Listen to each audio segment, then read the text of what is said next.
Hello and welcome guys. ये video होने वाला है पाइथन सीरीज का, जिसमें हम लोग पढ़ने वाले हैं वेरिएबल्स के बारे में। वेरिएबल्स क्या होता है, पाइथन प्रोग्रामिंग लैंग्वेज में वेरिएबल का क्या यूज है, किस लिए हम लोग जो है वेरिएबल्स को यूज करते हैं। वेरिएबल्स मेनली हम लोग यूज करते हैं किसी भी वैल्यू को कंटेन करने के लिए। इसके लिए आपको अपने माइंडसेट से सिर्फ इतनी समझ रखना है कि जो कंप्यूटर की मेमोरी एलोकेशन होता है वहाँ पर हम लोग कोई भी वैल्यू अगर कीप करके रखते हैं, लाइक आपको पता होगा आपने मैथमेटिक्स में कोई भी प्रॉब्लम सोल्व की होगी, तो वहाँ पर आप एक्स को एक वैल्यू असाइन करते थे, like x is equals to 1 या x is equals to 20. So these all things we have to declare here. So same as it is, जो x होता था ना वही हमारा वेरिएबल होने वाला है गाइस। जस्ट लाइक आप x को एक वैल्यू असाइन करते थे कि x is equal to 55 and y is equal to 23। जब x और y को जब आप प्लस करते थे तो उनकी वैल्यूज जो होती थी वो जो होती थी प्लस हो जाती थी। इसी टाइप से हम लोग जो है वेरिएबल्स को भी डिफाइन करते हैं पाइथन में। सो गाइस मैं आप लोगों को यहाँ पर बता देता हूँ कि किस टाइप से अपन लोग वेरिएबल को जो है डिफाइन कर देते हैं, कौन कौन से रूल्स होते हैं वेरिएबल को डिफाइन करने के लिए। इसके लिए हम लोगों को कुछ पॉइंट्स जो है अपने माइंड में रखना होंगे। सो चलते हैं स्क्रीन पे, मैं आपको बता देता हूँ। सो आ गए हम हमारी कंप्यूटर की स्क्रीन पे। आप लोगों को कुछ बातें याद रखना है यहाँ पे। जब भी हम लोग वेरिएबल को डिफाइन करते हैं तो वहाँ पर कुछ रूल्स होते हैं, जिन रूल्स को हम लोग यूज करके जो है हमारा वेरिएबल डिफाइन कर सकते हैं। तो जब भी हम लोगों को वेरिएबल का नाम डिफाइन करना है तो इन 5 रूल्स को रिमेंबर करके ही आपको जो है वेरिएबल का नेम असाइन करना है या वेरिएबल को डिफाइन करना है। आप लोगों को हमेशा याद रखना है variable must start with a letter और अंडरस्कोर। आपको ये याद रखना है कि या तो आपका जो वेरिएबल है वो स्टार्ट होगा किसी लेटर से या फिर किसी अंडरस्कोर से। यहाँ पर जस्ट लाइक मैंने ये पहली लाइन लिखी हुई है, ये हमारे वेरिएबल्स के रूल्स होंगे। तो हम लोग क्या करते हैं गाइस, पहले जुपिटर नोटबुक ओपन कर लेते हैं। जुपिटर नोटबुक ओपन करने के लिए आप यहाँ पर क्या टाइप करोगे, अपना CMD। और ऐसा नहीं करना है गाइस तो आप लोग क्या कीजिएगा, आप लोगों को दिस PC ओपन करना है। यहाँ पर आपको उसी डायरेक्टरी में जाना है जहाँ पर आपने अपना पाइथन का प्रोजेक्ट बनाया। आप किसी भी डायरेक्टरी से ओपन कर सकते हो, ये ऑप्शनल है गाइस। ये जो होती we can say it is a good practice. अगर आपको अच्छे से कोड जो है अपना स्टेप बाय स्टेप लिखना है, आपके सारे प्रोजेक्ट किसी एक प्लेस पे कंटेन करके रखना है, या फिर आपको जो है हर चीज को एकदम क्लियर रखना है, तो उसके लिए आप लोग जो है एक ही डायरेक्टरी में अपने प्रोग्राम बनाइए। स्टेप बाय स्टेप कहाँ पर क्या डिफाइन किया आपको याद होना चाहिए। जब भी आपको याद करना हो किसी चीज को तो आप जल्दी से उसी पर्टिकुलर डायरेक्टरी में जाकर जो है अपना प्रोग्राम या अपना प्रोजेक्ट ओपन करके तो यूज कर सकते हैं। यहाँ पे हम लोग पहुंच गए उसी डायरेक्टरी के अंदर जहाँ पे हम लोगों ने पिछली वीडियो में कमेंट्स के बारे में जाना था। और यहाँ पर मैं ओपन कर लेता हूँ अपना टर्मिनल। आप लोग यहाँ से टर्मिनल भी ओपन कर सकते हो, यहाँ से CMD भी टाइप कर सकते हो। यहाँ पर आप लोगों को लिखना है जुपिटर नोटबुक, ठीक है गाइस।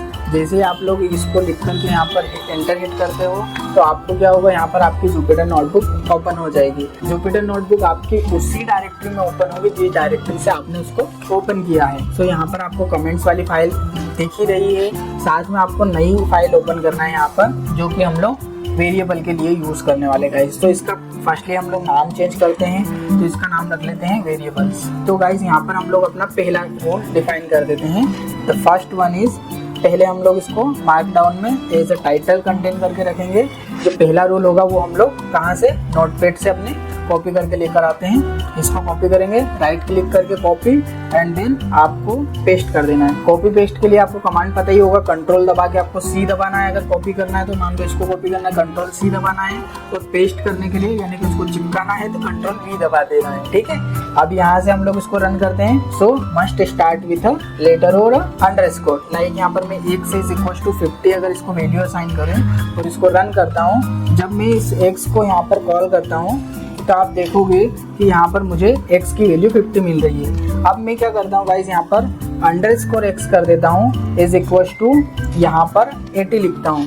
सो जब भी इसको रन करूँगा एंड देन अगेन कॉल करूँगा तो आप लोग यहाँ पर देखोगे कि हमारा जो अंडरस्कोर x की वैल्यू है वो कितनी हमें आउटपुट में मिलने वाली है, 80। आ रहा है ना समझ में। यानी कि हम लोग अगर x को कॉल करेंगे तो हमें 50 मिल रहा है, और हम लोग अगर अंडरस्कोर x को कॉल करेंगे तो हम लोगों को जो है 80 मिल रहा है। इट मीन्स ये कि हम लोग किसी भी डेटा या किसी वैल्यू को पर्टिकुलर किसी वेरिएबल के अंदर असाइन करते हैं। इसका एक बेसिक एग्जांपल ये भी समझ सकते हैं हम लोग कि हम लोगों के पास में डिफरेंट टाइप की कैरेट्स हैं। उन कैरेट्स के अंदर हम लोगों ने किसी में बनाना स्टोर करके रखा है, किसी में एप्पल स्टोर करके रखा है और किसी में पापाया। जब भी हम लोगों को बनाना का यूज होगा या बनाना की नीड लगेगी तो हम लोग हमेशा उसी कैरेट के पास जाएंगे जिसमें बनाना स्टोर है, ना कि एप्पल की कैरेट के पास में। तो सेम एज इट इज हम लोग क्या करेंगे, जब हमें x की नीड होगी तो हम लोग x को कॉल कर लेंगे, जब हमें अंडरस्कोर x की नीड होगी तो हम लोग अंडरस्कोर x को कॉल कर लेंगे. So this all things we have to define in our program. It's must important that we have to use only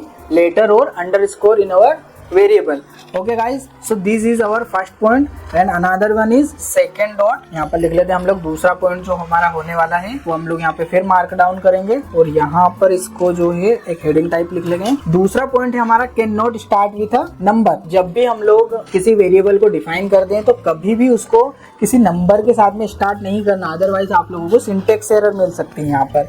जैसे लाइक हम लोग यहाँ पर लिखते हैं 9x = 90. जब आप लोग इस टाइप से अपने वेरिएबल का नाम डिफाइन करते हो तो ये आप लोगों को कभी भी अलो नहीं करेगा वेरिएबल को डिफाइन करने के लिए, क्योंकि वेरिएबल कभी भी स्टार्ट नहीं होता है किसी नंबर के साथ में. तो गाइज आप लोग एक बात ध्यान रखना, यहाँ पर नंबर को वेरिएबल के एंड में जरूर लिख सकते हैं. लाइक यहाँ पर अगर मैं x9 करूँ और = 90 वैल्यू असाइन करूँ या यहाँ पर 40 वैल्यू असाइन करूँ और इसको अगर मैं रन करता हूँ यहाँ से, तो आप देख पा रहे होंगे यहाँ पर कि ये डिफाइन हो चुका है, इसने मुझे कोई भी एरर नहीं दी है. और जब भी मैं इसको कॉल करूंगा यहाँ पर x9, सो ये मुझे आउटपुट में क्या दे देगा, यहाँ से रन. एक बात ध्यान रखना, ये रन करने के लिए बार बार आप लोगों को यहाँ जाने की नीड नहीं है. आप लोग सिर्फ जिस सेल के ऊपर रहोगे आपको कंट्रोल दबा करके इंटर हिट करना है. जब भी कंट्रोल दबाकर इंटर हिट करोगे आपका आउटपुट यहाँ पर आ जाएगा, यानी कि बार बार आपको इस रन बटन पे माउस को ले जाने की नीड नहीं रहेगी. आपको डायरेक्टली कंट्रोल के साथ में इंटर हिट करना है तो आपका आउटपुट यहाँ पर आ जाएगा. अब कभी कभी ऐसा होता है कि आप लोगों को रन भी करना है पर्टिकुलर सेल को और नई सेल भी ऐड करना है, तो उसके लिए आपको शिफ्ट के साथ इंटर दबाना है. शिफ्ट के साथ इंटर दबाओगे तो आपकी पर्टिकुलर सेल जो होगी वो रन भी हो जाएगी, आपको आउटपुट दे देगी और एक और नई सेल कोड को लिखने के लिए ऐड कर देगी in the below side. So guys ये था हमारा सेकंड रूल. अब आते हैं हम लोग थर्ड रूल पे. थर्ड रूल में गाइज हम लोगों को क्या करना है, यहाँ पर it can contain only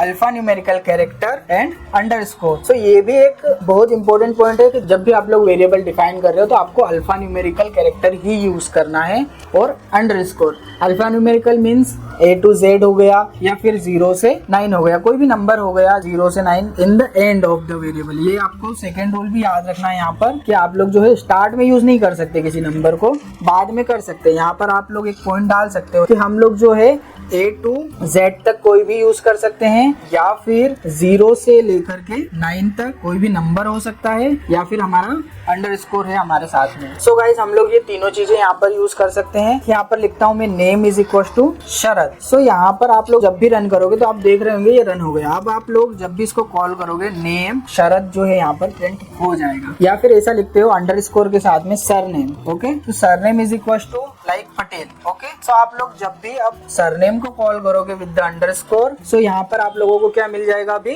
Patel मिल जाएगा. सो ये आ रहा है आप लोगों को समझ में कि जब भी आप लोग वेरिएबल असाइन करते हो तो आप लोगों को ये बात ध्यान रखना है यहाँ पर कि आप लोगों के पास में अल्फा न्यूमेरिकल कैरेक्टर ही होना चाहिए और अंडरस्कोर होना चाहिए.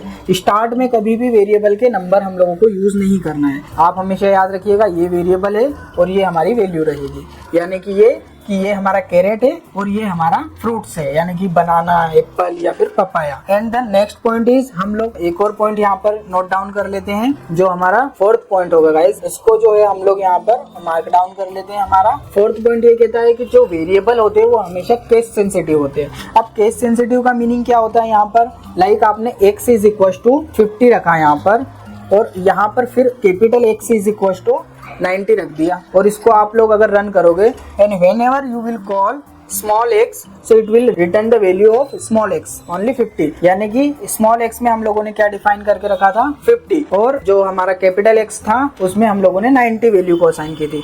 जब भी आप लोग कैपिटल X को कॉल करोगे तो यहाँ पर आपको जो है आउटपुट में मिलेगा 90, क्योंकि हम लोगों ने कैपिटल X में यहाँ पर 90 असाइन करके रखा. इट मीन्स ये गाइस कि यहाँ पर जब भी आप लोग किसी भी वेरिएबल को डिफाइन करते हो तो वो हमेशा पाइथन में केस सेंसिटिव होता है. तो ये इंटरव्यू में कभी कभी पूछा जाता है कि what is the meaning of case sensitive, या फिर Python is a case sensitive programming language और not. Yes, Python is a case sensitive programming language. क्यों? क्योंकि हम लोग जब भी वेरिएबल को जिस फॉर्मेट में असाइन करते हैं हमें उसी फॉर्मेट में उसे कॉल करने की नीड होती है. लाइक यहाँ पर मैं नेम = रवि लिख देता हूँ और अगर मैं यहाँ पर स्मॉल नेम = जतिन लिख देता हूँ तो यहाँ पर आप देखोगे कि जब भी मैं प्रिंट करूंगा नेम को और यहाँ पर प्रिंट कर लेता हूँ मैं कैपिटल नेम को। तो आप लोग देखोगे दोनों का मुझे आउटपुट डिफरेंट मिलेगा। जो मेरा स्मॉल लेटर वाला नेम था वो यहाँ पर जतिन आ रहा है और जो मेरा कैपिटल लेटर वाला नेम था वो रवि हो रहा था। उसके बाद में हम लोगों का लास्ट पॉइंट आ जाता है, जो कि एक और रूल होता है पाइथन में।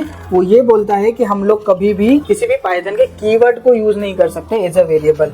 आप पाइथन कीवर्ड्स क्या होते हैं, लाइक ट्रू हो गया, या फिर हम लोगों का फॉल्स हो गया, या फिर इफ हो गया, या इल्स हो गया, और भी मल्टीपल्स पाइथन के कीवर्ड्स होते हैं। आप लोग जो है गूगल पे जाकर के देख सकते हो। तो ये मैंने कमेंट कर दिया गाइस यहाँ पर। इसी के नीचे हम लोग टेस्ट करके देखते हैं। यदि मैं ट्रू इज इक्वल टू 50 लिखता हूँ यहाँ पर और जैसे ही इसको रन करने की कोशिश करता हूँ तो मुझे एक सिंटेक्स एरर मिलती है। यदि मैं इफ इज इक्वल टू किसी का नाम लिख देता हूँ, मान लो if is equal to test, तो इसको भी मैं रन करता हूँ तो मुझे सिंटेक्स एरर में। इसका मीनिंग ये है कि हम लोग पाइथन के कीवर्ड्स को एज अ वेरिएबल नहीं यूज कर सकते। हम लोगों को हमेशा ये बात ध्यान रखना है, be remember this thing, we don't have to use any Python keywords as a variable in our program. अब आ जाते हैं हम लोग एक कंक्लूजन निकाल लेते हैं यहाँ पर कि हम लोगों को क्या क्या याद रखना है। पहला पॉइंट ये कि वेरिएबल क्या होता है, तो वेरिएबल एक कंटेनर होता है जिसमें हम किसी भी डेटा को, किसी भी वैल्यू को जो है असाइन करके रखते हैं। जब भी हमें उसकी नीड लगती है हम उसे कॉल कर लेते हैं। और जब भी हम लोगों को पाइथन के वेरिएबल्स को डिफाइन करना है तो हम लोगों को कुछ रूल्स भी याद रखने होंगे